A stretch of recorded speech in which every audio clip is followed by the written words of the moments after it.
All right, ladies and gentlemen, welcome back to the Squad Goals Podcast, episode 4. Of course, I'm your host, Gabe, and we've got our star, Seth. What's up, guys? And, of course, unfortunately, our buddy Simone, our other co-star, will not be able to join us today. A little bit of conflict of schedule, so we weren't all able to record at the same time. It's all right, plenty of more podcasts to come with him in it. Plenty of more podcasts. Don't worry, guys. We will be sure he's going to be on from here on out, but it's just Seth and I for today, and maybe that's a good thing based on the large slate of games we have to talk about. We have so many games. So that's going to be ridiculous. So I figured, yeah, so this Squad Goals episode is going to be absolutely crazy, but I mean, hey, let's just get right into it, okay? So the first match we want to talk about, possibly one of the more important matches, one that, we wish Simone was here to talk about, and maybe Simone might have a audio recording for us, giving us his views of the game, because this will directly impact his team, Peru.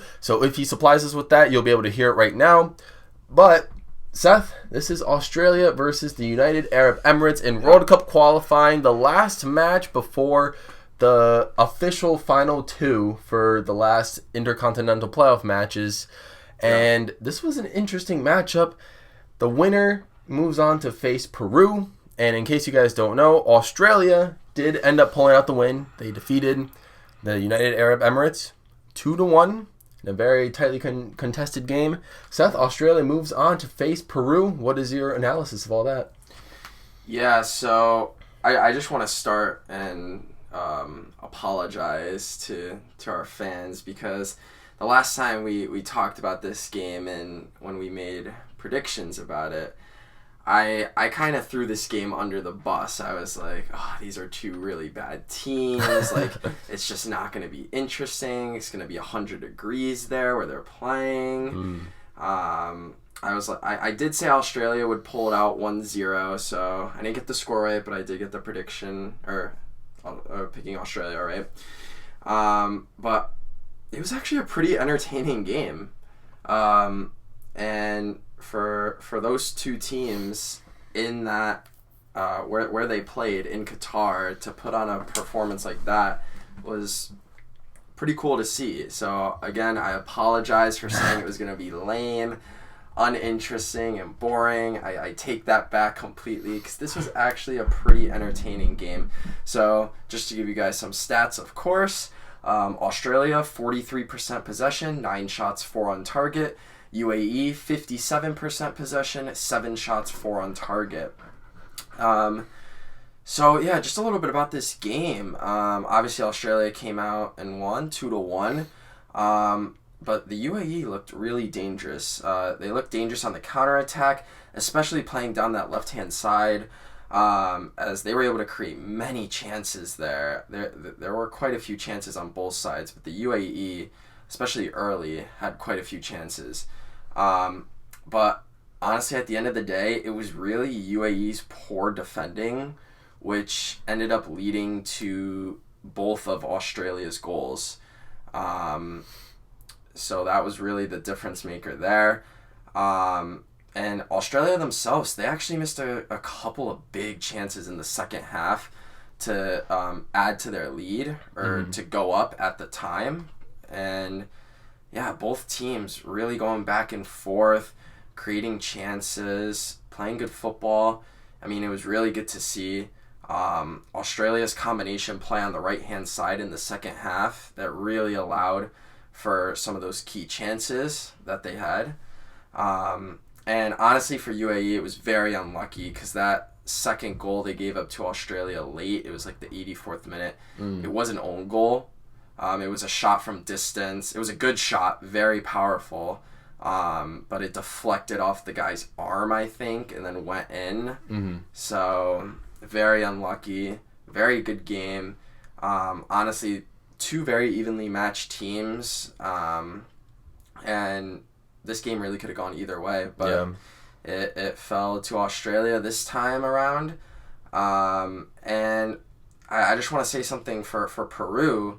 I did say Peru was just going to dominate whoever won this game, Australia or UAE. I said that in the other podcast.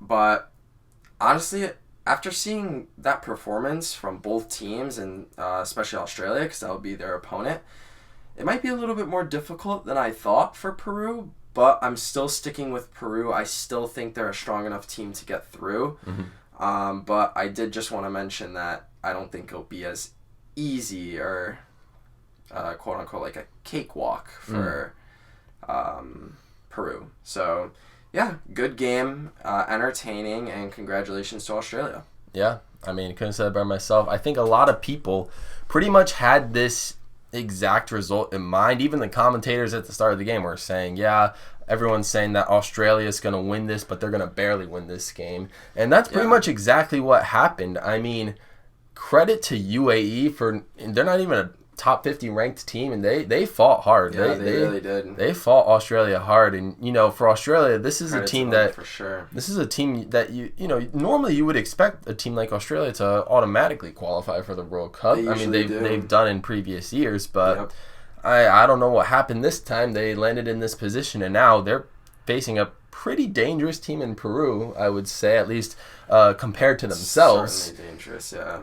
So it might not be a guarantee that they make the World Cup this year. So who knows? I mean, if they don't make it, it'll be okay. They'll most definitely make it in 4 years' time when the list expands to 48. But I'm sure Australia versus Peru will be a pretty interesting game to watch. And World Cup qualifying is coming to an end next week. It is. Very sad. What a ride it's been. Yes. But regardless, indeed. So that's enough for World Cup qualifying. That's because that's the only World Cup qualifying game that's happened between these two episodes. We'll talk about the last two in the 5th episode of this podcast, next episode. But let's get on to Nations League. And we're going to stay on Nations League for quite some time because we've got some games to talk about, to recap. A lot of games here, and pretty much actually the rest of the Nations game to predict in this June window. Yeah. So, we're just going to get straight to it. Yep. So, a couple days ago we had Denmark versus Austria. Yeah. And kind of an interesting game, Very interesting, yeah. So when I made my predictions about this game, I did have Denmark winning, which they did end up winning 2-1, but it was a lot closer than I thought. I kind of had Denmark dominating this game, but kudos to Austria. They really put up a fight, literally until the end there. So just some stats, of course. 45% possession, 8 shots, 6 on goal for Denmark. And for Austria, 55% possession, 17 shots, but only 1 on goal. Oh, no. For Austria, yeah. So their shots were definitely not the best. Definitely nowhere near as good as they were in the Croatia game when they beat Croatia 3-0. Right. But, yeah, honestly, after Denmark's opening goal, which I think was in like the 27th minute or something, it really was all Austria, and they kind of dominated just with their high press. That's kind of their tactic they used against Denmark, and it was kind of working because it really led to some key chances. They had one where they stole the ball from one of the, I can't remember who it was, but one of the Denmark center backs, I think, deep into their territory, and the guy missed an empty netter and it hit the post. Oh, it was no. So unlucky, but that was just one example of the multiple high presses that Austria was showing, which was creating these chances. And man, I just gotta say for Denmark, they really are just one of the most dangerous teams in the world when the ball is delivered or crossed into the box. Like, when that ball gets put in the box and you're playing Denmark, you're in trouble. Because Denmark just always seems to get on the ball, like in the box. They always seem to win it. They always seem to get a shot on target or a goal or just something. And in every game, I've been seeing a lot of that from them, and they're just super dangerous with that. Yep. And yeah, Denmark just really had some good chances as well in this game. Both teams had solid chances, but Austria did look like the more dominant team, dominant pressing team. Mm-hmm. And honestly, sloppy play in the back is what really led to Austria's goal. That high press from them, like how I was saying about the empty netter. It was just really that high press once again that really allowed Austria just to get into this game, or do well in this game. Right. And yeah, they just looked so much better than they did in World Cup qualifying. Austria, they looked really strong. They've looked strong in this Nations League, but Denmark, man, once again, they're proving the world why they are the team to beat. I've been saying it over and over again. They're the X Factor team, and they're 2-0 right now in qualifying, Nations League. They look really good, very strong, heading into this World Cup. So yeah, good game, good win for Denmark. Yeah, I mean, clearly they're kind of killing the game right now. 2 straight wins against very quality opponents. So I mean, we'll just have to see what the story goes for Denmark, ranked number 11 in the world, I believe. So they're no pushovers. They're no joke. Yeah. And so let's talk about the next game in their group. France versus Croatia. In the last episode when we predicted this game, because this was the World Cup final rematch, we said this was going to be more of like a scrappy game and one where like maybe a little bit based on revenge. And then we go into the game and find out France doesn't really have any of their starters in the game. They're playing a lot of new kids, and Croatia's going all out. But France take the dub on this one. What do you have to say about that? Well, it was actually, it was a 1-1 draw. Oh, was it 1-1 draw? Yeah, it was a 1-1 draw here between France and Croatia. Just some stats. France had 51% possession, 7 shots, 5 on target. Croatia, 49% possession, 8 shots, 5 on target. Very, very evenly matched. And yeah, you already brought it up, but France made 10 changes from their opening game against Denmark. So this was certainly not their A team. Especially having no Mbappe or Benzema up top. That makes a huge difference, of course. Yeah, just a little bit about the game. I mean, Croatia were lively and dangerous for probably the first half hour or so. They had multiple chances in that first half hour, and unfortunately, they just couldn't put it on target, and they missed a lot of them. But after that half hour mark or so, towards the end of the first half, France really started to become more threatening, especially on the break. They looked really good. Diaby looked really good coming down that right-hand side. And France just piled a lot of pressure there on that right flank, and they were rewarded with just many chances because of it. Have those speedsters on the wings there, creating those chances, putting good services into the box. But they just couldn't finish it either. They couldn't get the ball into the back of the net. But eventually they did, and were able to get a beautiful goal to go up 1-0. And fast forward now, looking to Croatia's penalty kick, which I think they got in the 83rd minute. So after Croatia's penalty, that's when Croatia kind of came back into the game. Those last 5-10 minutes, they were really threatening, trying to get that game-winning goal because they just got right back in the game. But they came this close, but just couldn't do it. And during that sequence, France actually got a breakaway where Griezmann, rewatch it, Griezmann missed an open netter. It was a tough angle, but a player of his quality definitely should have done better. Right. And I've been saying it every time we talk about Croatia, but Luka Modric, you can just tell he's a difference maker. I mean, this guy is the one that created most of Croatia's chances. He just dictates play in that midfield. Kept him in the game. He really did, and it just shows his quality on the ball and his vision, his IQ of the game. It's just so high. He could just create a chance out of nothing for that team. So he is a must to have in that team if Croatia have any chance of going far and won this Nations League and more importantly the World Cup. But I will say after this game, France and Croatia just as a whole, both as teams, they look a little shaky compared to Denmark and Austria, the two others in their group. I mean, most people had Croatia and France as their favorites. I mean, obviously only one advances, but for, who was going to finish 1 and 2 at least, a lot of people picked France and Croatia, but they kind of look like the 2 worst teams in that group right now. So they got to, shake off the cobwebs or something and start doing a little better. But, solid game overall. And obviously, I'm sure it would have been a lot different if France played their A team. I mean, Croatia was missing a couple starters too, but good game overall. Shared the point, and good. Yeah, it's very interesting game, back and forth as you've said. But another game that was kind of very similar. The next day, Germany versus England.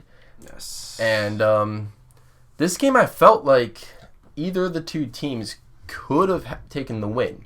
But that just kind of didn't happen. It ended in a 1-1 draw. Is there anything beyond the scoreboard that tells a better story? Like, did a team have better control of the game, or should a team have won more, possession, or finish their shots better? Like, what happened that the score didn't reflect?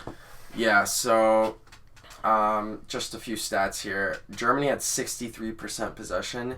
10 shots, 6 on goal. England, 37% possession, 15 shots, 6 on goal. Man, you got to feel for Germany. That's their second 1-1 draw in a row. And that's the second game in a row where I believe they were the sharper team overall. And they created good chances. They had strong combination plays in the midfield. They were very good in transition, and they had some very threatening crosses and deliveries, but obviously it just wasn't enough. But you got to give it up to England. I mean, they were resilient and really started to put pressure on Germany, especially in that last 15 minutes of the game. They had some really good chances, really good build-up play. But yeah, it was Harry Kane's penalty that put them level. But yeah, you just got to feel for Germany. That's definitely a tough pill to swallow. Drawing a second straight game 1-1 when they get in, so they have 2 points instead of 6, which they probably should. So that's certainly tough. But man, you got to give it up for Harry Kane. What an underrated world-class striker he is. I mean, when we talk about world-class strikers these days, his name just doesn't get mentioned. And that's why I say he's underrated, because when you talk about world-class strikers, everyone's like, Kylian Mbappe, Erling Haaland, Karim Benzema, Robert Lewandowski. But there's never any talk about Harry Kane.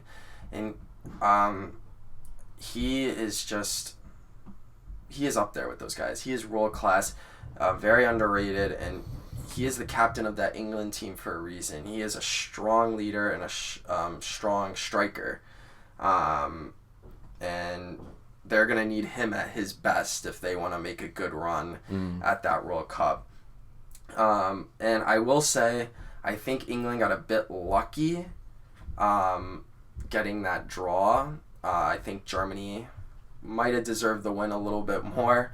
And England they got to start finding their identity and what makes them England, what makes them that powerhouse, that team that made it to the finals of the Euros in the summer, a team that everybody should be talking about come World Cup time as one of the favorites. Where is that England? Where is that identity? So I think once they find that, they'll be okay, because they have the talent, they have the players to do that for sure. It's just about putting the pieces together. But overall, good game. Was expecting maybe a couple more goals out of this one, but again, that's due to missed chances, and both these powerhouses split the points here. All right. Yeah, couldn't have said it by myself. Germany settles again for another point. Could have 2 wins, but I mean, hey, that's just the way the cookie crumbles. So we're on our way to our next match in that group, Italy versus Hungary. And I mean, I don't really know how to describe this game. Italy came away with the win. They won 2-1 against Hungary. Yeah, they did. And yeah, I mean, we all kind of thought Hungary might have been that underdog, or might have pulled it off just like they did against England. Unfortunately, that was not the case. Italy's youngsters kind of took control of the field and described the game. Yeah, so Yeah, I had Hungary winning this 1-0. I was obviously very wrong about that. I thought just seeing Italy's form recently, I thought maybe Hungary could steal another victory over a European powerhouse once again. Didn't happen. To be honest, they kind of got dominated, Hungary. Italy looked pretty strong. Just some stats here. Italy, 56% possession, 17 shots, 6 on target. Hungary, 44% possession, 12 shots, 4 on target. And, yeah, like you said, Roberto Mancini, he named another experimental side. Couple more regular starters in this experimental side. But for the most part, it was a very similar experimental side as was in their last game.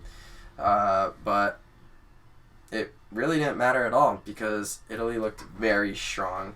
And I got to be honest, this is the first time Italy looked good in a while. Yeah. I mean, strong combination plays, quality chances were created. The transition and counterattacks were just perfectly done. I mean, they had numbers. The amount of times it was like a 4v2 in Italy's favor on that counterattack. It was really good to see players like really trying and like getting upfield. They just look so threatening. And the most important thing is there was confidence. You could see it. There was confidence on that field, which we haven't seen from Italy in a while because of some of the big losses they've been taking recently. Right. And to be honest, Italy got really unlucky with some of their chances. They honestly should have won by more goals. The stat line here, 2-1, does not reflect what happened on the field. I mean, Hungary's goal was an own goal, like a clear own goal, right? And it was just very, very unlucky for Italy. Hungary had very little chances. Italy was shutting them down, controlling the pace, controlling the midfield.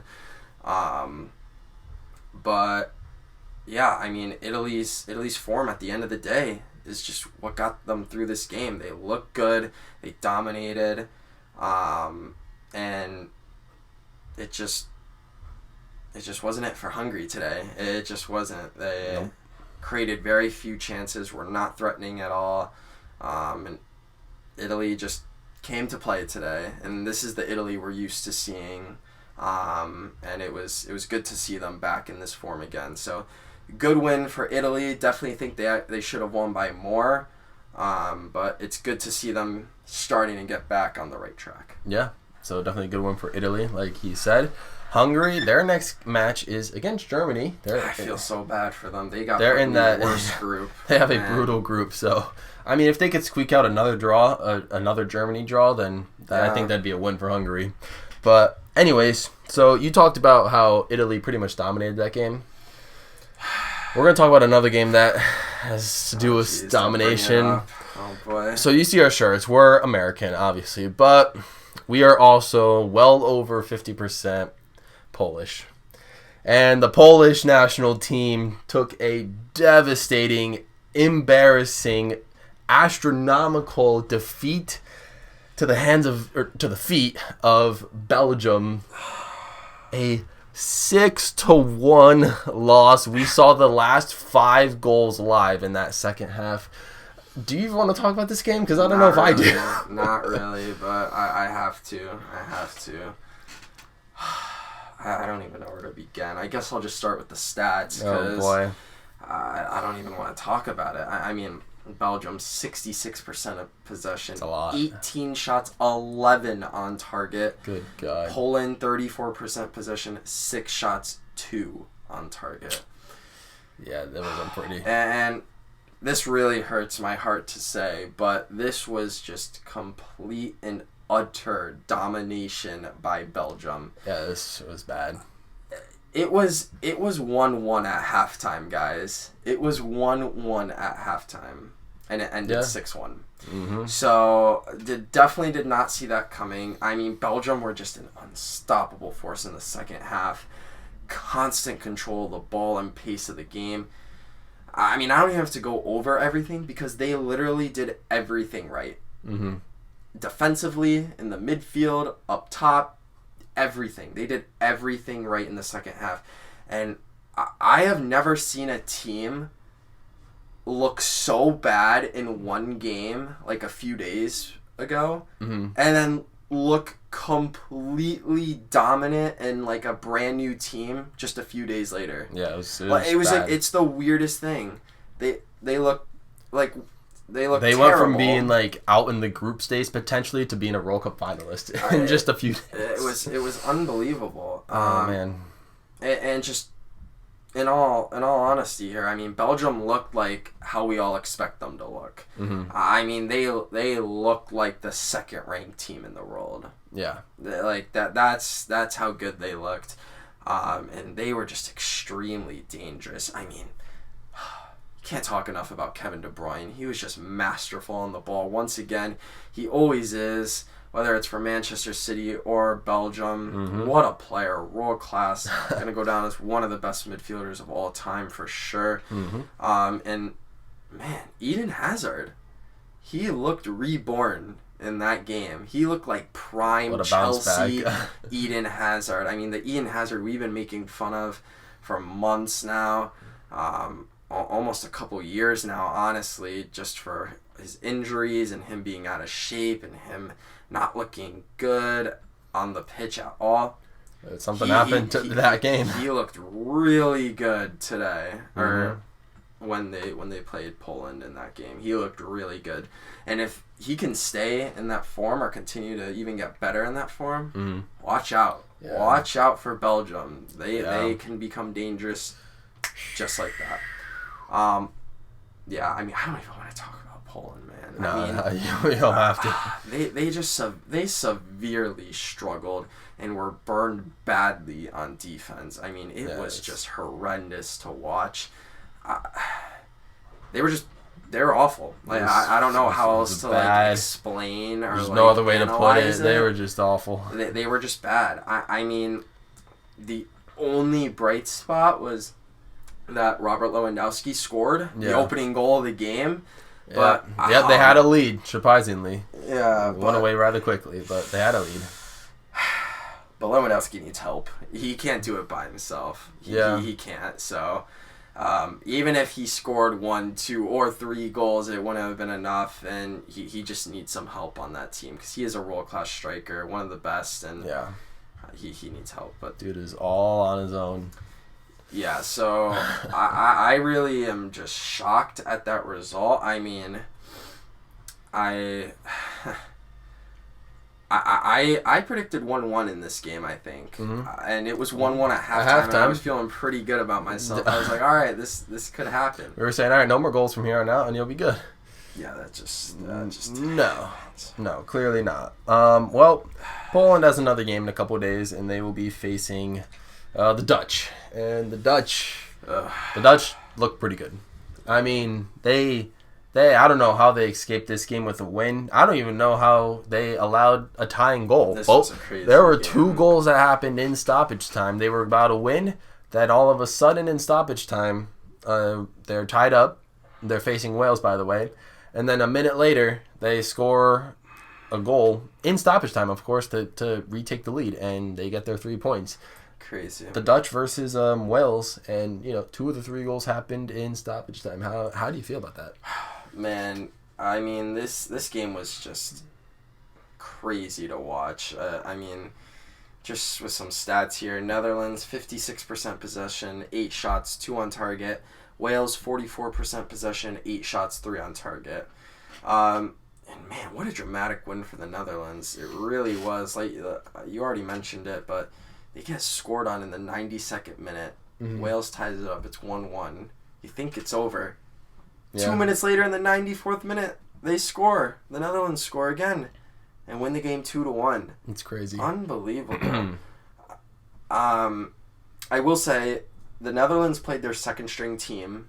I don't think they played maybe a couple starters, but pretty much a second string team. Right. They were able to get it done. I mean, Wales were resting a few starters, but they were also playing a good amount of starters as well. And I gotta say, in the first half, Wales looked like the better side, actually, in that first half. They created some good chances and were very threatening on the counterattack, and they just looked solid overall. Mm-hmm. And the Netherlands looked really poor in that first half. I mean, they had one chance on goal in the first half. Yeah. Just very sloppy. They were just turning the ball over multiple times in that first half, but that's why there's two halves in soccer. So luckily they were able to turn things around. They got an early goal in the second half to start, which was good for them. And yeah, I mean, once Frankie de Jong came in, he subbed in at some point. I want to say like the 70th minute. I mean, he was a game changer. He was honestly the reason for the Dutch's second goal. So what a midfielder he is. I believe he's like priced at like $112 million or euros or whatever. Absolutely wild. Big time midfielder. Hopefully he's rumored to come to Manchester United. So hopefully, but we'll see. Oh boy, he's at Barcelona right now, but we'll see. I'll save that for another podcast. But yeah, I mean, Wales looked dangerous. I mean, in that game, very dangerous. Like I said, in transition on the counterattack, they just weren't able to really finish their chances, which a lot of teams seem to be struggling with in this Nations League. In this Nations League tournament. But yeah, that was a crazy last couple minutes there. I mean, that's what soccer fans live for right there. Yeah, pretty much. I mean, Wales gets a header. They think they're going to get the point. They're going to draw. 2 minutes later, Netherlands comes right back. They get a header of their own and score. Yeah. Very dramatic. Definitely not the Netherlands' best game at all. But again, it wasn't their A team, wasn't their starters. I mean, if you get 3 points, it's 3 points. And yeah, that's huge for them because they were able to rest their starters and still get 3 points. That doesn't really happen that often. But they were able to pull it out, and yeah, congrats to them. It was a good game. That does put Wales in a bit of a hole now. Yeah, that was huge for Wales in the opposite way. They have 0 points now with like a few more games to go in the group stage. So they still have time though. But yeah, they have time. But when everybody else in the group has at least 3 points now, it's gonna be interesting. Definitely gonna be interesting. All right. So let's talk about the last two Nations League games that happened, as of this podcast recording. The games that we watched today. We're going to start off with Portugal, the Ronaldo national team, against the Czech Republic. Yep. And Portugal kind of took this one away after the first half, and it was there was no coming back for the Czech from there. It wasn't there. No, there wasn't. I mean, Portugal just looked dominant. I mean, Portugal had 63% possession, 11 shots, 5 on target. Czech Republic, 37% possession, 9 shots, 1 on target. I mean, like I said, they look dominant on just on all fronts with the ball, creating good chances, good combination play, strong and very creative runs into the box, especially by Ronaldo. Very good composure on the ball. I mean, it was good stuff. It was really good stuff from Portugal. They look like a team that are gonna really be contending in Qatar this year. And I just want to shout out João Cancelo, the right back for Portugal. He was brilliant today. Absolutely brilliant on all sides of the ball. He scored a goal today after a beautiful combination play with Bernardo Silva. He was perfect on defense. Played a great defensive game. Was always coming up into the attack, putting good balls into the box, combining with players. Really, really good player there. And yeah, he was brilliant. And a lot of the Portuguese players today were. So, yeah, it was a good game for them. The Czech Republic, I mean, they actually had a few clear-cut opportunities in this game. And that was mostly due to Portugal's mistakes. I mean, they were just capitalizing off their mistakes. Right. But they just couldn't put any on target. Portugal would give the ball away in the midfield. There would be a 3-on-1 attack, and they would just miss the target. They would steal the ball well into Portugal's half, and I again, be like 2-on-1 with the keeper and miss. Like, they just missed some really good chances there. But Portugal were definitely the more dominant team. Looked it. They played the part. And now they're sitting pretty atop of the table with 7 points right now in their group. So, yeah, good stuff for Portugal. Yeah, looking good for them. They definitely had players that could have scored, that definitely wanted to score. Maybe they could have put a few more in the back of the net. And Ronaldo was fishing for the ball quite a few times. But Czech Republic, I mean, they looked decent, but like you said, couldn't really get anything on target. They were always hitting like the side netting or what have you. But let's move on to a game that was admittedly a little bit less interesting, but Spain versus Switzerland, a little bit closer, 1-0. Spain gets a nice little goal. I think it was after the first half or right before the first half. Very early, actually. Very early.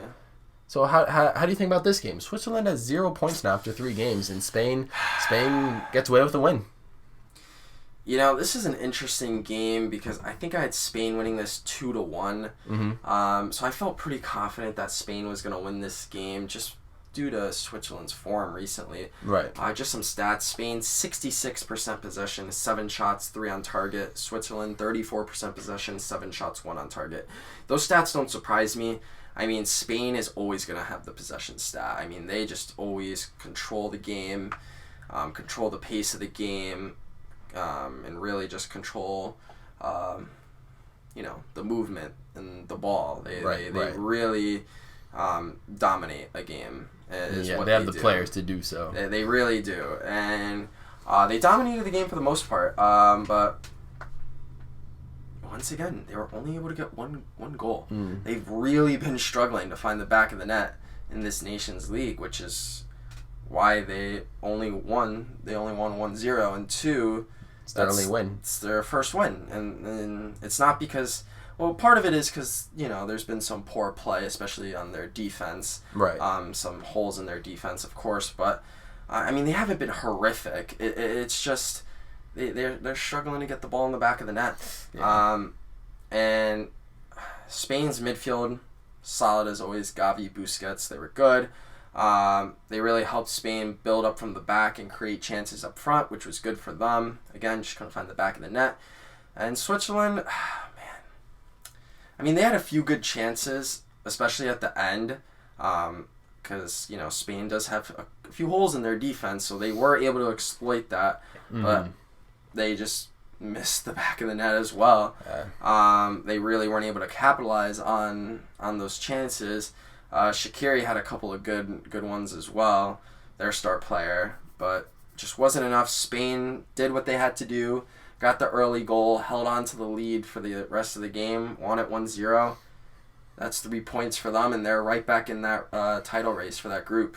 Now, Switzerland, they haven't scored a goal yet in this entire tournament, have they? Did they score against the Czech in that first game? They did. They have 1 goal. Oh. Yeah, I think they lost 2-1 in that game, so they have 1 goal. That's insane. But yeah, I mean, this team's got to figure it out quick, especially since... Just watch your World Cup film, like your World Cup qualifying film. Like, come on.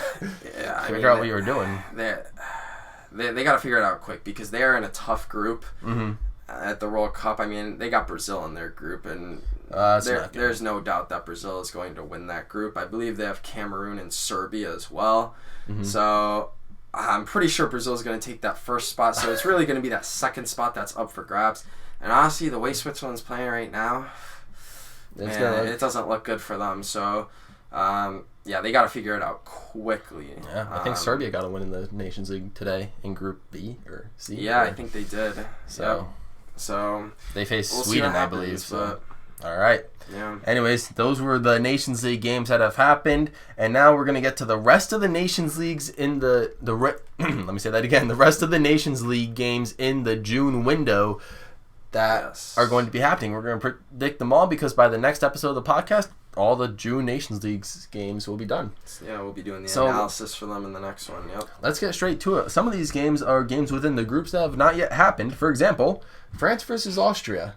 I mean, France, they were struggling a little bit. But Austria, I mean, they got a win and then they didn't. So, what's going to happen this game? Man, this slate of Nations League games was really difficult for me to predict. Right. I don't know why, but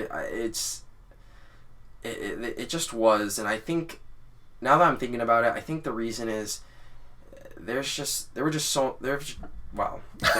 so Ross is struggling. There have just been so many, like, not upsets, but like unexpected results. Yeah, very unexpected results that have been happening that it kind of just like plays with my brain a little and makes me think like, oh, this is like initially what I would have thought like a week or two ago, but now I'm not sure. So, let's get into it here. So France, Austria.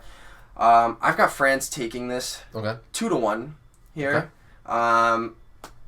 France have yet to win in the Nations League. That's just blows my mind. Shocking. I mean, we're talking about 2018 World Cup winner. We're talking about one of the most dominant, still up and coming teams, national teams of all time. Mm-hmm. And don't get me wrong, Austria have proven themselves to be a formidable opponent for sure. But if France play their A team, if Mbappe's healthy, man, honestly, if just everyone is healthy, then they are going to be hunting for this win because they know the position they're in with a loss and a draw right now. They know the position they're in with only 1 point after 2 games. Just not get relegated.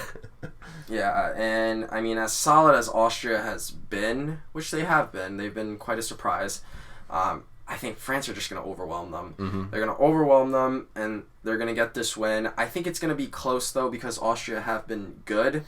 But I don't think that the score is going to really reflect what happens on the field. Right. So when I'm saying Austria's going to keep it close, I think score-wise they will, but on the field, not so much, because I think France are coming for vengeance here, and I think they're going to play their A team.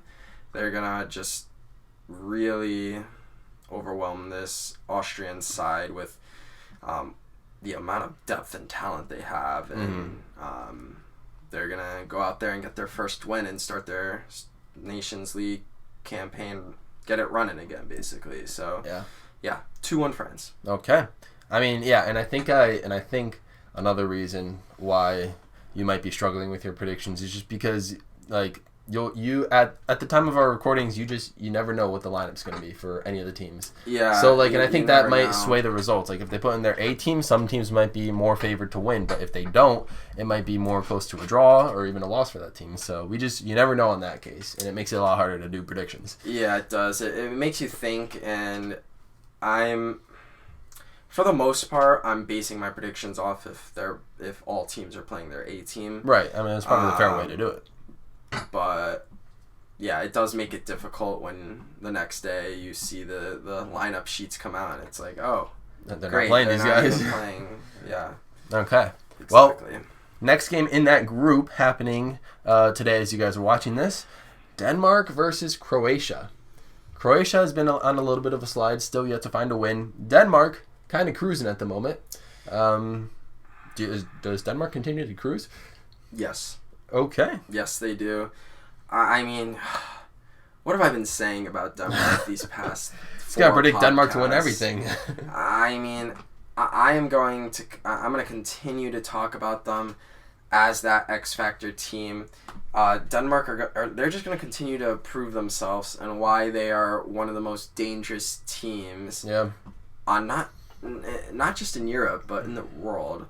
And this is going to be a pretty funny prediction, but I've got Denmark winning this 2-1 over Croatia. And why I say it's funny is because if they do win this 2-1, that would be their 3rd straight 2-1 victory.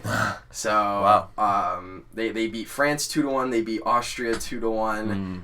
And I think they're going to beat Croatia 2-1. I don't know why. That'd be funny. I just got that funny feeling. Yeah. But yeah, I just think Denmark just look too good right now. Yeah, they do. They got a little bit exposed against Austria, but they were still able to, keep their cool and get the win, which they've been pretty good at recently, especially in World Cup qualifying. And I just think against this aging Croatian side who have been a bit more vulnerable than we remember them to be, I think Denmark definitely exposes them and will come out with this win and start the campaign 3-0 with a perfect 9 points. So yeah, Denmark 2-1. All right. Well, that's a good one. Anyways, next up in the next group we have England versus Italy. Very very interesting matchup, a very fun matchup. But this makes you think a little bit. Last week, if this match was happening, maybe we would have said England. But this week, Italy's starting to, their young players starting to get that come up. So, do they have what it takes? Yeah, this one was a tough one to predict because both teams have. Both teams have looked like very poor, but then they've also had some very bright spots as well. This one's just a toss-up, and because it's a toss-up, I'm going with a draw here. 1-1 draw. Safe, yeah. Between England and Italy. I can see either team winning. I can't really choose, though, so I'm going to go with the draw. Italy looked strong against Hungary, and England had a pretty strong last 15 minutes against Germany. So both teams could possibly be coming back into their true form, their Euros form that we know them to be. Yeah, Euro 2020 finals. But again, this is just a maybe. It could just have been a fluke. They could still be losing games after they play each other. Who knows? But just due to the poorness of both their forms recently, I just believe both teams are going to be sharing the point here. And I really think for England to come out and get this win, I think Harry Kane is going to need to be a game changer for them. He was against Germany. He's going to need to be again if England wants to win this game. So Harry Kane's going to have to really dig deep, get some goals, and just play like the superstar we know him to be. Yeah. And what Italy really needs to do is they just need to carry on their confidence from the last game, and they just need to be lethal in transition and in the counterattack like they were in the last game. Whether it's with whether they're playing another experimental side or they're playing their A team or a combination of both, whatever it is. Yep. There needs to be confidence on the ball. If you don't have confidence against England, they can burn you. So, I can really see it going either way, but I can also see a draw. So I'm gonna play it safe with the draw, 1-1 England, Italy. Okay, fair enough. I think I could see that happening as well. But anyways, let's move on to the next game: Germany versus Hungary. Going to be happening very soon. And will Germany escape their woe of ties? Yes. Okay. Yes, 100%. I'm just gonna say it, but Germany are pissed. Yeah, They are pissed right now because they should be winning. They should have 6 points. Yeah. They should have 6 points. They have 2. Back-to-back 1-1 draws. Yes, against Italy and England, they're not easy teams, but Germany have proven that they can beat those teams, especially because of how poor they've kind of been. England and Italy, and they're going to come into this game angry, very angry, and they are just going to completely take over and dominate. I feel really bad for Hungary. It's going to be a wrong place, wrong time situation for Hungary. It is. This is not the team that Hungary wants to be playing right now. If I were Hungary, I'd rather be playing England or Italy again. But they're going to win this with conviction. I think Hungary will get a couple of good chances like they always do. Right. But it's just not going to be enough. It's going to be all Germany on all fronts of the ball in every phase of the game. They're just going to overwhelm them. And they're just going to be too aggressive, too physical, and too intense for this Hungarian side, which you don't say often because Hungary is a tough team. Yeah. So I'm going to go with a convincing 3-0 win for Germany in this one. Germany goes 3-0. That would be kind of crazy. Honestly, probably wouldn't be surprised if Germany scored more, but we'll see. Just keeping it a little conservative, but yeah, that'd be kind of crazy, and I think Germany would definitely need that. Next on the table, I don't know if I want to talk about this, but the Netherlands are going to be playing Poland. And the way Poland performed against Belgium, and then the way Belgium performed against Netherlands, if you just do the cumulative rule, or whatever that rule is called, associative, it doesn't bode well for Poland. But can Poland at least make this competitive? I mean, again, this is assuming both teams play their A team here. Yeah. Which is bad for Poland. It's not going to be a 6-1 blowout. At least I hope not. But yeah. I think Netherlands get this win. Kind of handily. Yeah, pretty easily. I said 3-1. I said 3-1 Netherlands. I mean, they just looked so strong for their first 2 games, whether it was second string or A team. I mean, their second string looked a little shaky, but I mean, their A team was just on the ball against Belgium. Yeah. But who cares? They're 2-0, 6 points. And I mean, Poland is coming off an absolute obliteration handed to them from Belgium. And like I said, if the Netherlands play their A team, they should have no problem getting past this poor Polish defense. I mean, especially with Memphis Depay and Steve Bergwijn, if they have those 2 up top, they could have a field day against Poland. As much as I hate to say it, they really could. They could absolutely just expose that defense. So yeah, I think Netherlands take this one pretty convincingly. Lewandowski is the only reason I have Poland even on the board here, because that man can strike at any time, anywhere. He just needs one chance. So I'll give Poland the 1 goal, but their defense won't do them any favors. It wouldn't surprise me if they didn't get any, honestly, Poland. So yeah, I'm going to go with a convincing 3-1 win here for the Netherlands. They're going to start this campaign 3-0, 9 points. Yeah. I mean, would not surprise me in the least. But anyways, time to move on from that. And the next game in that group, Belgium versus Wales. And, you know, as Polish fans, we would love it if Belgium beat Wales just to keep them at the bottom of the table. But will that happen? Absolutely. Oh, thank the Lord. Keep going. I think Belgium get another dominating win here over Wales. Okay. Yeah, again, assuming Belgium plays the A team, which I think they will. I mean, wow, they just look so good against Poland. Now they look good, yeah. Like they looked really good, and obviously they almost too good. They looked very poor against the Netherlands, but I think they needed that.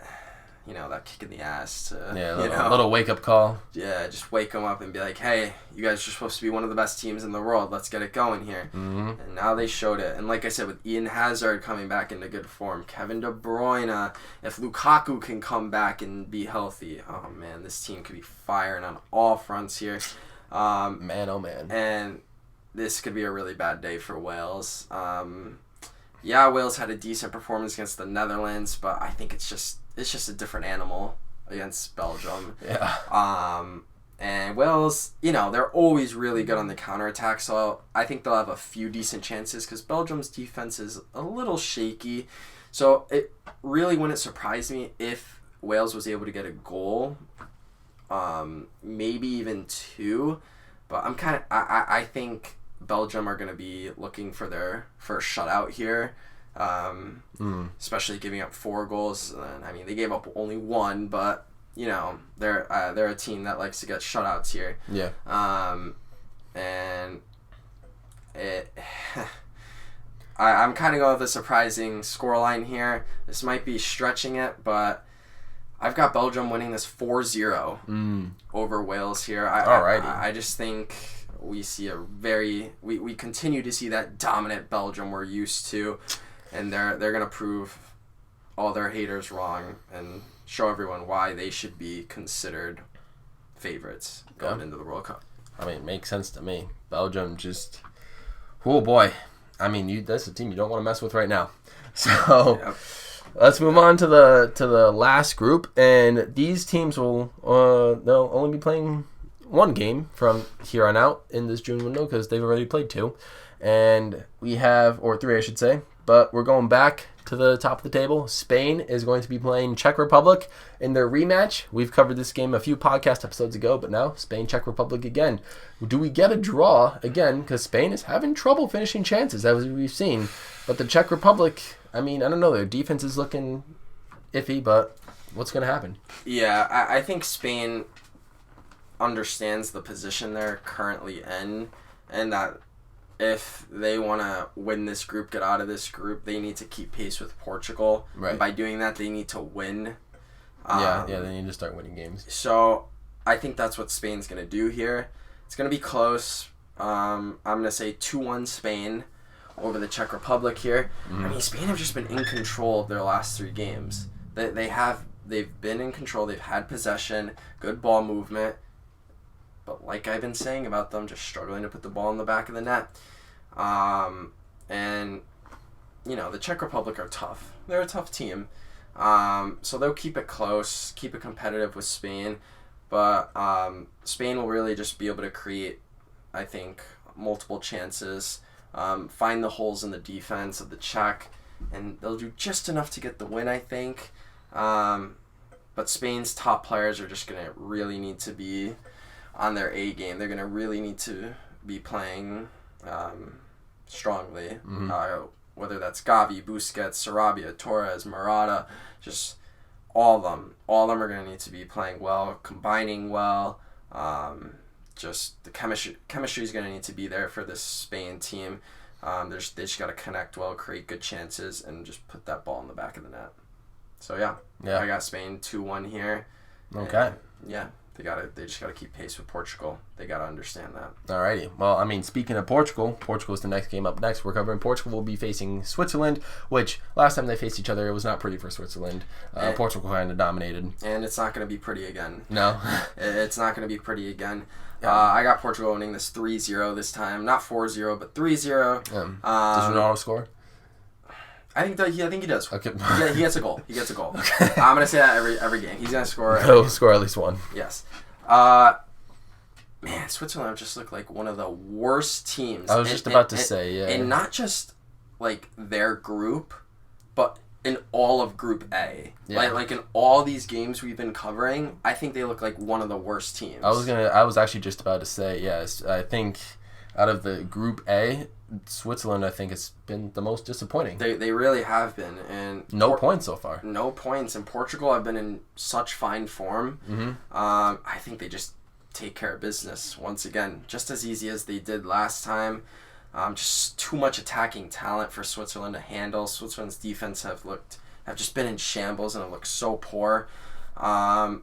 The only shot Switzerland has is if Portugal decides to play their second stringers. Right. I'm not sure if they will, but it doesn't even matter because Portugal just even their second stringers are talented. Right. They have attacking talent, and I think chances are just going to be flying in from every angle for Portugal, and it's just going to be too much for Switzerland to handle. Wait, do you think Portugal knows like the position they're in? They're kind of have like their fate in their own hands at the moment. They're front running the group, and they could in an upset way get out of the group instead of Spain to make it to the Nations League semifinals.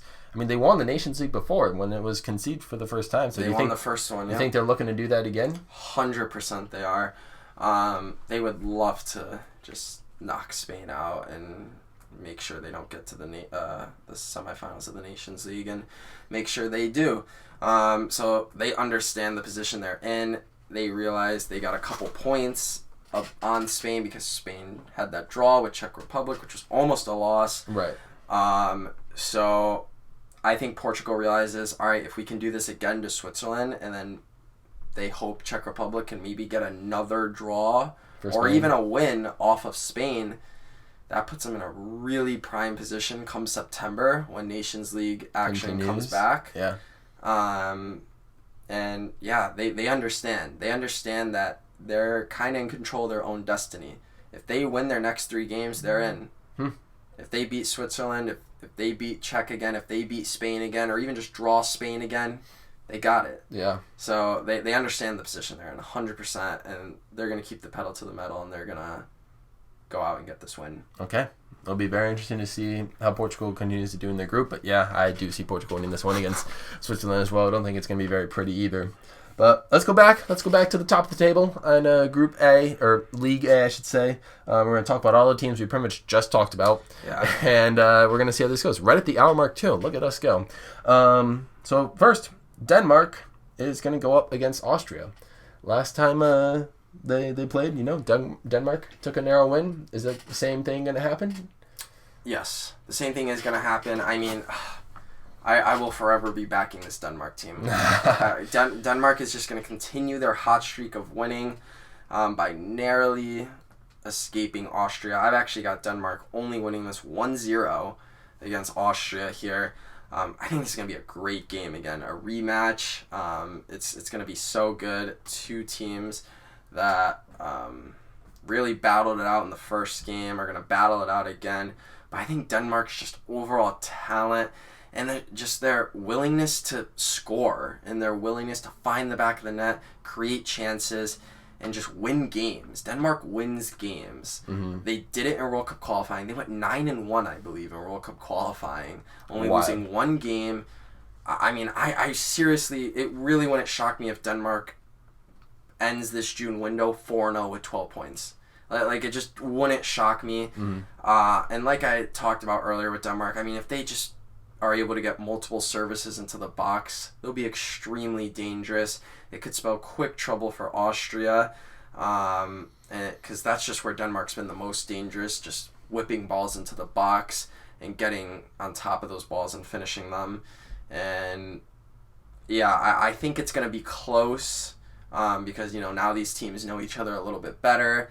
I think they'll be more defensively sound, but I still see Denmark coming out on top. This team is just way too talented and really good at scoring goals. Yeah. And yeah, I only have it 1-0, but that's just because I'm respecting Austria here as an opponent this time around. But Denmark's going to do just enough to get the win, and they're going to be atop of their group heading in to September. Okay. I mean, yeah, that could very well happen, and Denmark would be sitting pretty if that were the case. And the next game on that table, France versus Croatia. Last time they played, I mean, my mistake, I said they won, but there was actually a draw, France versus Croatia. Very hard-fought game. What's going to happen this time? I feel like France's approach to this game will be completely based on how they play against Austria today. And I don't know, what do you think? Like, will France play their starters, and are they going to put the pedal to the metal against Croatia, or will they play or will Croatia surprise them and put France in a really, really big hole? Or will they battle it out to another draw? Who knows? This is tough because I think it does depend on what they do against Austria first. If they lose or draw and Denmark does beat Croatia, France just might maybe hang it up and not be out of it, yeah. Because they will basically almost be out of getting first place in that group if that's what happens here. Yeah. But I think if they win against Austria, I think they'll go at it again with their A team and try and beat Croatia. But it's really hard to tell what France's motives are right now. Right. It's hard to tell if they really care about this Nations League tournament and they're really trying to win it, but in my opinion, I don't think they are. But it is hard to tell. I personally think France is they're just looking at the World Cup. They want to win back to back, and right now they're just trying to figure out, because they just have so much depth. They're just trying to figure out who to start, hey, who to send.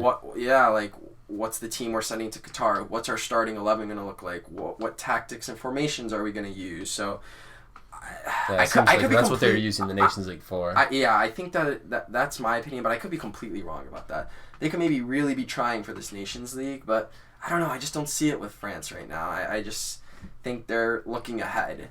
At least that's what I see from them. But if they do get the win against Austria, maybe Denmark slips up against Croatia.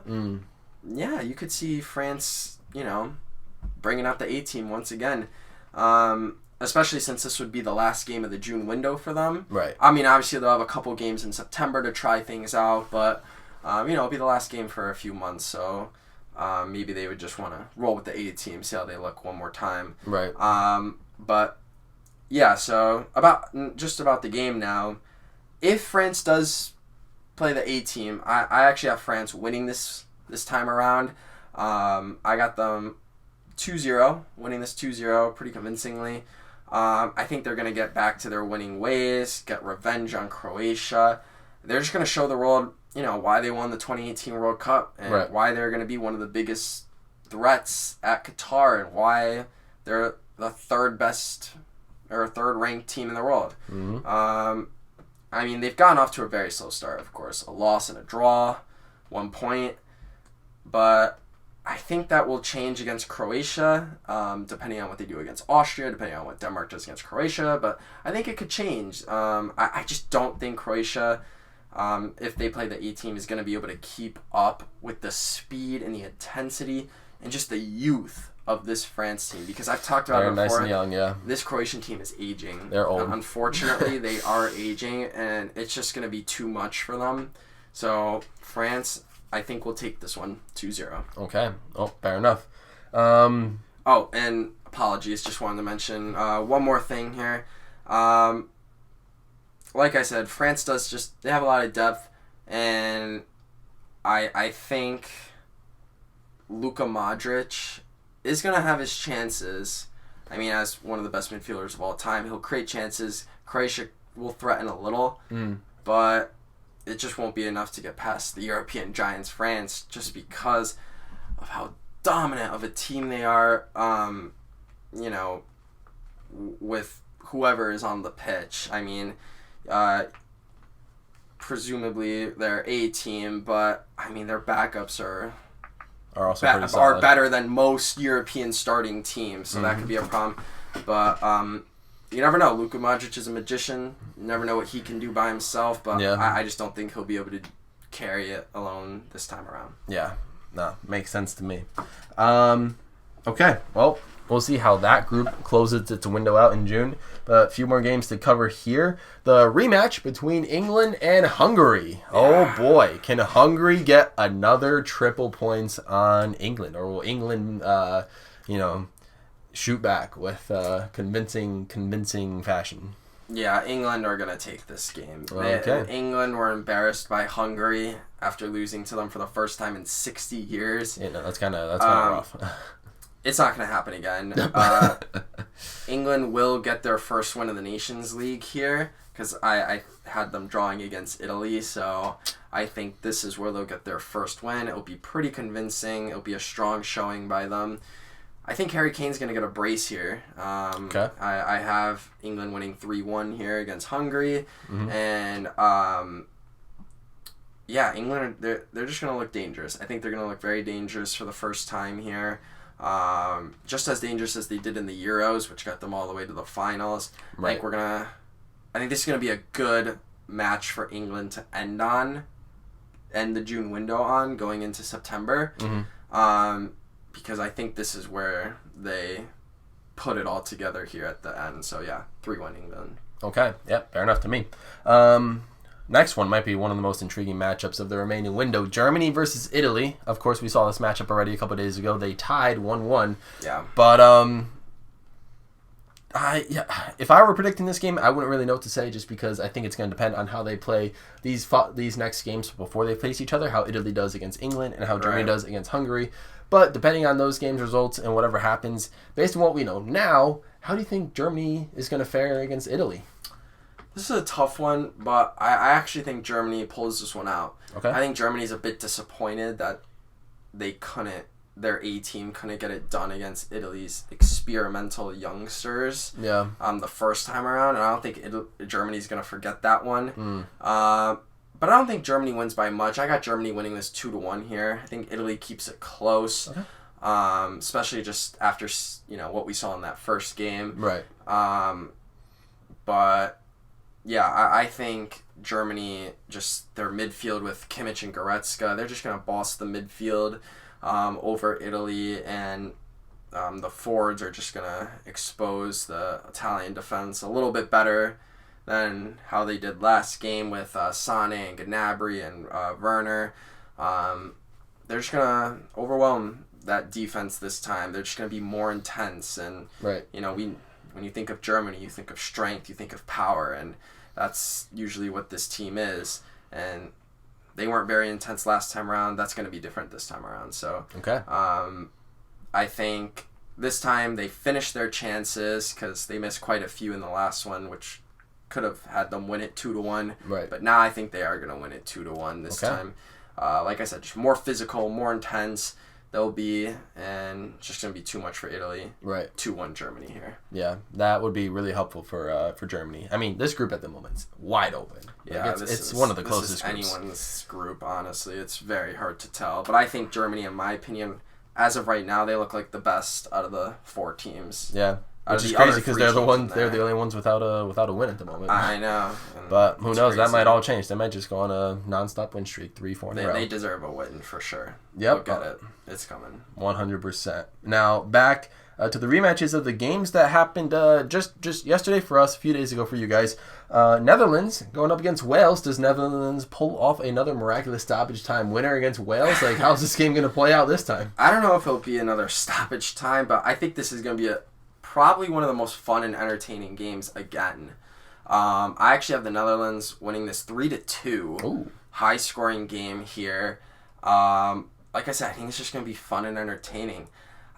Wales, to me, I mean, yeah, I've doubted them, and I'm doubting them against Belgium big time. But I think Belgium and the Netherlands are just good in their own ways. Like, they're just two separate animals, kind of. So, I think Wales match up a little bit better against the Netherlands, in my opinion.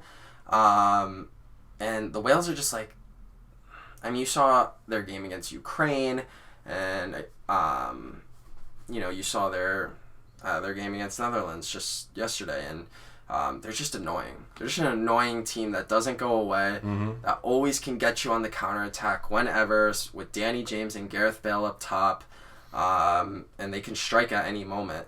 So yeah, I feel bad for saying they were going to get dominated the first time around, so I'm not going to say that this time. I think it's going to be a lot closer, but Netherlands' talent is just going to be too much once again, especially if they play the A team. Netherlands should be able to pull this one out here. But also, Wales understand the position they're in. They don't want to get relegated from Group A. Because they don't have a win right now. Yeah, no, they don't. And because they lost to Poland, they lost to Netherlands, so they don't want to get relegated. So I think they're going to fight strong, and right. They're going to be on the counter a lot, as they always are. And at the end of the day, I think they're just going to come up a little bit short, unfortunately, which will bring them to their, in my opinion, will be their 4th straight loss, actually, because I have them losing to Belgium as well. Yeah. They are in a very tough group, though, so it's definitely unfortunate. But I think the Dutch should be able to just control the pace of this game, be able to create many good chances through the middle. They like to play down the middle a lot. Right. So, yeah, I think Wales will be able to expose... the Netherlands will be able to expose Wales. Defense, especially if they got Bergwijn and Depay, just Frankie de Jong could just play a simple through ball down the middle to one of those guys, and as soon as you know it, boom, it's 1-0. So I think just because of the counterattack ability on both sides, I think this game could be very open at some point in the second half. And this game could maybe get a little bit out of hand. We could be looking at a 3-2 win here for the Netherlands. Okay, 3-2. Could be pretty high scoring. I like that prediction. All right, last game of the June window. One that I really don't want to talk about because not this again. Poland versus Belgium. How much is Belgium going to beat Poland by? I really hope not as much as they already did. But they're going to win again. There's no shot. Poland does not have a shot here. Oh, boy. It's just... I mean, Belgium is just going to use that same game plan once again. I mean, yeah, it worked last time. Took wonders. Why wouldn't they? And But the thing is, I think Poland will, they're going to study that game hard. So they're not going to I don't think they'll give up as many goals, but it's not going to be good enough. Belgium's still going to dominate this, have a dominating performance. But this time I think Poland's going to get shut out, actually. Sorry, Lewandowski, I don't think you're getting any goals here, actually. Belgium's just going to be in control in every aspect of the game. And I think I had a tough time, but I think I'm going to go a little bit lower scoring here. I think Poland's defense is going to reinforce themselves a little bit. Let's hope. Maybe they play 5 in the back this time. I don't know, but I have Belgium winning 2-0. Okay. But I was also thinking 3-0. It wouldn't surprise me if it was 3-0. 2-0 seems a bit more respectable. Yeah, I'm gonna show a little respect. Go just 2-0, but you're hearing it now. 3-0 also wouldn't surprise me. Yeah. But one of those, 2-0, 3-0, one of those I think is what's gonna happen here. I mean, we're just praying for Poland right now. I mean, we really have no expectations, but they're in a tough group. Yeah, I mean, Poland's going to try. Lewandowski will try, but it's just... Might not be enough. It's not going to be enough to get him on the score sheet or just get Poland on the score sheet. If we could get a booster goal one of these days, that'd be fun. But that would be nice, but I doubt it against Belgium. Yeah, against Belgium, who knows. But, all right. Well, look at that. We completed Nations League. Predictions and recap are all done. Those are all of the Nations League games in this June window. Next episode, we will recap those games that we just predicted, and it'll be very interesting to see what happens there. But let's move on to another Nations League. Yep. The CONCACAF Nations League. We did not talk about the United States last episode. We went an episode without them, and now we're back again. Back at it again. United States getting their first Nations League action against a country I didn't even know existed until the Nations League started. But they're facing Grenada. Sorry, that's a little disrespectful. But, I mean, is there, all the North American teams, USA, Mexico, Canada, they're getting their first Nations League games in CONCACAF. Yes. I think all three of them are expected to breeze through their group. But we're going to talk about it game by game, see how it goes. I mean, are the USA have any chance to not get 3 points against Grenada? There's always a chance, but they play tonight at 9 or 10 o'clock. When you guys see this. Yeah, so this shouldn't be any problem for USA, especially if they run the A team, which I hope they do. I mean, I've got USA winning this 3-0 against Grenada. I mean, I just think this is gonna be all USA, just dominant performance for them. They're going to have most of the ball, control the pace, control all aspects of this game here. Going to be on the front foot the whole time, especially if we got Weston McKennie, Tyler Adams, Yunus Musa, Christian Pulisic, Timothy White. If we get all those guys in there, get Del Torre in there. This could be a rout. So, the last time the U.S. played Grenada, they beat them 4-0, which was back in the 2009 CONCACAF Gold Cup. So it's been a while since we played this team, but I think a similar result here to that one. I got USA 3-0. All right, well, here's room for USA. Tonight against Grenada. Next up, Mexico is going up against Suriname. As much as we like to see Mexico not win, I really don't think this is going to be a good one for Suriname. I think Mexico has this one easy. Yeah, I got Mexico winning this one 3-1 against Suriname. They let one slip? Yeah, Mexico... I feel like Mexico struggles a little bit defensively. They're good at giving up goals, so... I think they might let one slip. I mean, it wouldn't surprise me if they got the shutout either. Right. I mean... I think Mexico is just like I said about the USA, just going to dominate on all fronts of the ball, on all phases of the game, and should get an easy 3-1 victory here.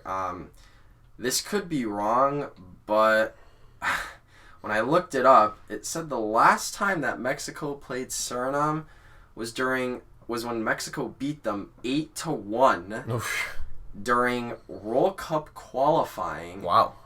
Back in 1977. Oh, wow. So my goodness, that stat could be wrong. 45 years off. Yeah, that stat could be wrong. I mean, the World Cup didn't happen in 1977, but the World Cup qualifying match I think did. Yeah.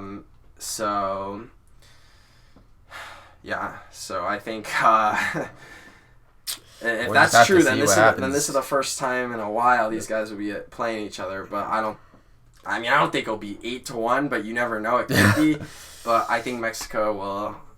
Yeah, when it comes to CONCACAF tournaments, Mexico tends to do very well. Yeah, so Mexico should have no problem getting through this group. So yeah, exactly.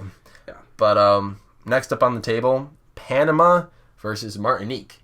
This is a pretty good one for Panama because they're currently leading the table at the moment. They're in a table with Costa Rica, so I think that might be one of the only one of the few competitive tables in Group or League A. Yeah. So Panama needs to show up here because they don't want Costa Rica, they don't want to give Costa Rica any chances. Does Panama continue to win against Martinique? They do. Yeah, Panama's looked good so far, I think. I mean, man, they had to be such a gut punch to get out of World Cup. Yeah, just to fall to 5th place in World Cup qualifying. Yeah, they had it in their hands. It pretty much should be them facing New Zealand at this point. We all thought it was gonna be them, but that was just such a tough slip. And so I think they want to especially since it was they'll be back in 2026. Since it was Costa Rica that knocked them out. They want to knock them out of the Nations League. So I think Panama is going to get this win here. I only have them winning 1-0, but fair enough. Wouldn't surprise me if it was more. Yeah. But I think Panama gets the win here. Last time these two teams played, Panama beat Martinique 3-0 in the 2017 CONCACAF Gold Cup. Yeah. So not too long ago they've played. Not 1977. Nope. But yeah, I think Panama realizes that they gotta, win this game against Martinique, or I think they're gonna be playing Martinique again. They have to play them twice in this window, so I think they realize they need to beat Martinique both times to get into that Nations League semifinal. Right. So right. Yeah, I got Panama here 1-0. Okay, well, fair enough. Now, next up, Canada is going to be opening their Nations League contests. They're going to be facing Honduras. And Honduras looked very... Sorry, go ahead. Oh, I was going to say, Honduras looked very, very ugly in World Cup qualifying. Last place by a mile. Yes, and I just want to correct you. I think Canada, I believe, already did open their did they? Nations League. I believe they played Curacao. Oh, let me look at the table. In their opening game. I can't remember what the final score was. If it was 2-1, 2-0. But I remember we predicted that game. Just double check that for me. Yeah, I got you. But I don't know why I thought they didn't open. I think this will be their second game here. Oh, you know what? They open tonight as we're recording against Curacao. They open tonight. Okay. Oh, wow. I don't know where I got 2-0. So Panama's actually playing Martinique as we speak. Oh, that was it's Thursday game. night. I was thinking, yeah. So Panama's playing Martinique as we speak right now, Thursday night. We're not talking about the game because we predicted it last episode. Yeah. But we predicted the next time Panama plays Martinique. So they play tonight. Okay. Canada is also playing Curacao tonight, which is last night for you guys when you guys see it. So you guys know the score, but we currently don't know the score yet because they haven't played yet in our recording time. But so this will be Canada's second match. Yeah, I was going to say. Okay, Might be. No, you're good. I was going to say, I thought they played one already or were going to play one. And this is what happens when you record before all the matches end and everything. Just everything is thrown out. And I think I'd have to double check, but I think where I was coming up with the 2-0, 2-1 result for Canada was, when I was doing some research for that, making that prediction before, I think last time Canada played Curacao. That was the result. So I think that's where I got confused. But no worries. Let's move on here. Canada versus Honduras. I got Canada win this 2-0. I mean, you're talking about first place in CONCACAF World Cup qualifying to last place. Yeah. I mean, Canada should be able to win this very convincingly. Canada actually beat Honduras 2-0 in the January window this year in World Cup qualifying. So I think they're going to do it again here. Yeah. No problems for Canada, especially if they play their A team. Should be an easy win for them. Wouldn't surprise me if they scored more, but I'm just going to play it safe here. 2-0 win for Canada. Okay, yeah, simple enough. We'll see how they do. All right, next up, in the World Cup window, or what am I saying? Jeez. CONCACAF Nations League window is Mexico. They're going up against their other group mate, Jamaica. Jamaica, you said, is like pretty much the only team in that group that actually poses like any level of threat against Mexico. Yeah. I mean, any level. I mean, like they could get a draw against them. They could steal 2 points, but yeah. Let's see. Will that happen or not? Probably not. But no, I think Mexico's going to get the win here, but these Mexico versus Jamaica games are always interesting. Jamaica always makes it difficult for Mexico, so it's kind of like U.S. versus Costa Rica in a way. Like. Yeah, so I think it's going to be close here. I think you got 2-1 win for Mexico, and funny enough, actually, Mexico beat Jamaica 2-1 in the January window of World Cup qualifying as well. Right. So I think they're also going to do it again. But again, it wouldn't surprise me if Mexico won by more. It wouldn't surprise me if Jamaica even got a draw, because Jamaica's done that plenty of times before. It would surprise me if Jamaica won, though. That would actually really turn the tables. Yeah, it would be wild. But you never know. I mean, Jamaica's capable. They're a good team in CONCACAF. They're one of the better teams. So yeah, but I think Mexico, if they're playing the A team and everything goes well, should get that nice 2-1 win. Should get the win, yeah. Yeah. Okay. And last game of this window of CONCACAF Nations League, the United States will play their other group mate, El Salvador. Plays a little bit more of a threat, poses a bit more of a threat as opposed to Grenada. If we remember, and I think, one of the very first games of World Cup qualifying, El Salvador tied the U.S.? Drew them, yeah. So, will that happen again, or has the U.S. grown and learned, and will they get the nice win against El Salvador? They've grown, and they've learned a lot, and I actually think they're going to get another 3-0 win here. Woo. Against El Salvador, so I think we're going to get back-to-back 3-0 wins, and we're just going to dominate this group here. So the USA, they did draw, I think it was 0-0 against El Salvador the first time, and then the second time in World Cup qualifying, they only beat them 1-0. Right. And I think this was in the January window as well. So for some reason, we seem to struggle to score against El Salvador, but I think if we, again, play the A team. I know I've been saying play the A team for a lot of these Nation League teams, but you just never know what they're going to do, what lineups they're going to bring out. But if they do, then I think USA gets this one a little more convincingly, and they really take it to El Salvador and get this easy 3-0 win, which they should be if they want to stack up against stronger opponents in the World Cup. I mean, like our whole group, England, Wales, Iran, all three teams are pretty tough. So we got to show it against these smaller teams here. Okay, yeah. So USA should exit this group window with 6 points. Anything less would kind of be very disappointing and embarrassing. Yeah. But yeah, that's going to do it for CONCACAF Nations League. Let's move on to the last segment of the podcast. A fun, 30-second hot take on the international friendlies. Are you ready, Seth, to give your takes on these games? I am ready. Alrighty. So the first one we have is Uruguay, who, just drew 0-0 against the U.S. in a friendly, versus Panama. Go ahead. Yeah, so this is a very interesting game in my opinion. I've got Uruguay winning this 2-1. I think Panama's a good team. Just like I said about Jamaica, just one of the better teams in CONCACAF. And I think, they'll keep it competitive against Uruguay, but I think just Uruguay's talent is just going to be too much for Panama to handle. And it should be a very clean and easy 2-1 win for Uruguay. Fair enough to me. All right. Ecuador versus Cape Verde. Yeah, so I don't think I've ever seen Cape Verde play a game in my life, so I don't really know too much about this team, but I'm going to go with Ecuador here because of that.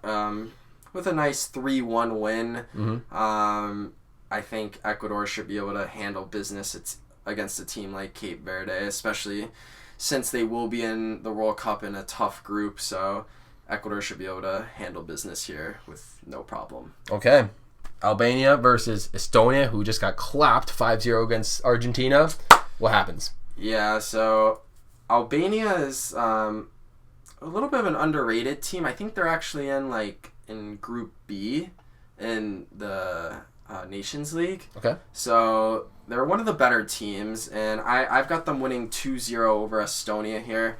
I mean, Estonia's just been struggling real bad. I mean, they're in, like, literally in Group D, like the last group of Group D, and I just don't see them getting any win out of this. They've been really struggling, so I think Albania takes this one 2-0 here. All right, and lastly, South Korea versus Egypt. This game's going to be very interesting. It'll be fun. South Korea going to the World Cup. Egypt just missing out on the World Cup here. I've got this being a 1-1 draw. I mean, you got Heung-min Son from South Korea, and you got Mo Salah from Egypt, which I think is pretty funny because they were both top scorers in the Premier League this year. They shared the Golden Boot in the Premier League, both with 23 goals for their respective clubs. So I think it's going to be a battle against those two very good forwards. I think they share the points here. Well, I guess no points because it's a friendly, but they share the match with a nice 1-1 draw here between these two very good and underrated nations. Okay. There we go. South Korea versus Egypt. We'll be sure to tune into that one. But guys, that's going to do it for this episode of the Squad Goals podcast. Of course, the UEFA Nations League, the CONCACAF Nations League, a couple of international friendlies here and there. We had one World Cup qualifying match, but little preview for episode 5, which will be out sometime in the later half of next week after all of the international windows happen. We'll cover the rest of the Nations League matches that actually do happen in the June window. So every match we predicted today, we will recap in that next episode. We will recap the CONCACAF Nations League, how the U.S. performed, and what the tables are looking like heading into the March windows, the next time they're going to be playing each other, which is absolutely crazy.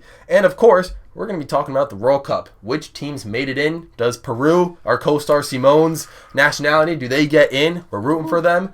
And let's see what happens. Costa Rica versus New Zealand. Which of those teams will get in as well? That's the preview for next episode. Thank you guys for tuning into the Squad Goals. Here's the co-star. We got Seth and Simone. He'll be here next episode and from here forth.